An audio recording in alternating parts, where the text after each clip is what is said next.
Renungan Tetes Embun. Renungan Tetes Embun, Sabtu 10 Mei 2025.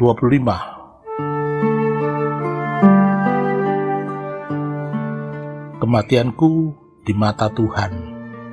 Kutipan dari kitab Mazmur bab 116 ayat 15. Sungguh berat bagi Tuhan kematian orang yang dikasihinya. Sobat Katolikana, ada sebuah cerita tentang teman saya yang ketika itu tengah berjuang untuk memenuhi tantangan kerja pada sebuah perusahaan. Konon perusahaan ini sedang mengalami kemelut hutang dan teman saya ini sedang menyiapkan rencana strategis dan praktis untuk mengatasinya. Ternyata persoalan terlampau rumit dan dia menerima somasi yang datang silih berganti. Dia pun dianggap gagal karena perusahaan tersebut terjerat hukum perdata.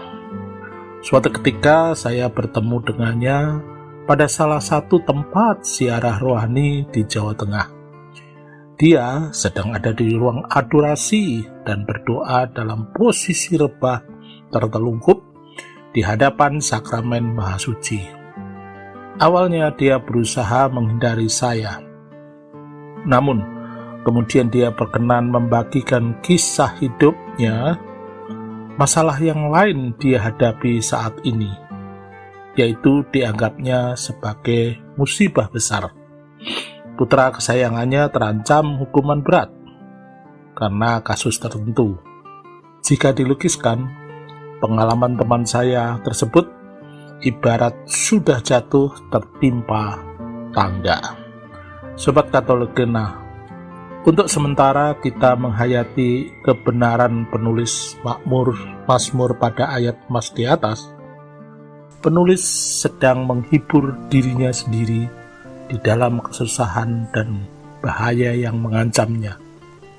Akan tetapi ketika kenyataan membuktikan kebenaran tersebut, pemazmur menghibur orang lain yang mungkin terancam bahaya serupa, serta memberikan wejangan dengan bahasa yang lebih mudah dipahami, yakni berharga di mata Tuhan kematian orang yang dikasihinya.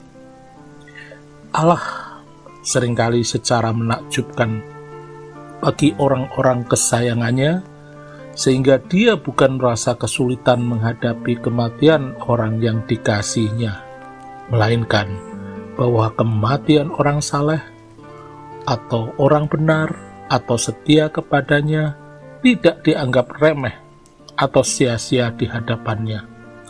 Dia memang memperhatikan, menghargai, dan menilai sangat tinggi hidup dari mereka ini, sekalipun tinggal selangkah lagi menuju maut. Ia memperhatikan secara khusus kematian mereka, mengatur segala keadaannya untuk yang terbaik. Sobat Katolikana, melanjutkan kisah tentang teman saya di atas, saya pun berusaha meneguhkannya dengan berucap demikian. Ya, yang benar adalah bukan Tuhan tidak bekerja dan membiarkan engkau sahabatku sendirian. Tuhan itu bekerja bukan dengan cara kita. Kita acap kali menyalahgunakan otoritas kita untuk menyelesaikan segala masalah. Bagaimanapun situasi kehidupan kita sekarang, tetaplah percaya kepadanya. Lebih lagi, biarkan Tuhan berkarya dengan segala otoritasnya dalam kehidupan kita sesuai hikmatnya. Pesan melalui pemazmur hari ini mengajak kita bahwa dia mengajarkan hidup itu berharga di mata Tuhan. Dan kematian pun bukan akhir yang sepi atau sia-sia belaka, melainkan suatu peristiwa yang diperhatikan dan dikawal Tuhan sendiri. Ini bisa menjadi penghiburan bagi orang yang sedang berduka, bahwa Tuhan turut hadir dalam duka dan tidak membiarkan orang yang dikasihinya mati tanpa makna. Maka, sekalipun kita mengalami kematian di dunia, tetapi tetap bernilai dan diperhatikan oleh-Nya. Marilah berdoa dalam nama Bapa dan Putra dan Roh Kudus. Amin. Allah Bapa yang di surga, dalam suasana hati yang penuh sukacita ini, kami bersyukur atas rahmat-Mu yang berlimpah bagi keluarga-keluarga kami.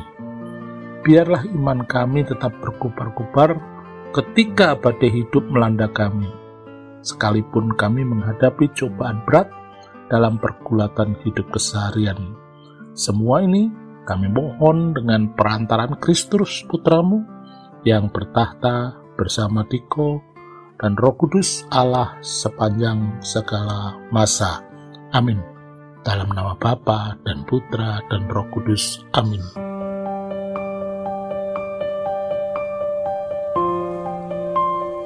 Demikian Anda telah mendengarkan Tetes Embun yang dipersembahkan oleh Radio Katolikana. Renungan Tetes Embun bisa Anda simak di Radio Katolikana, media sosial Radio Katolikana, dan YouTube Katolikana. Terima kasih dan sampai jumpa.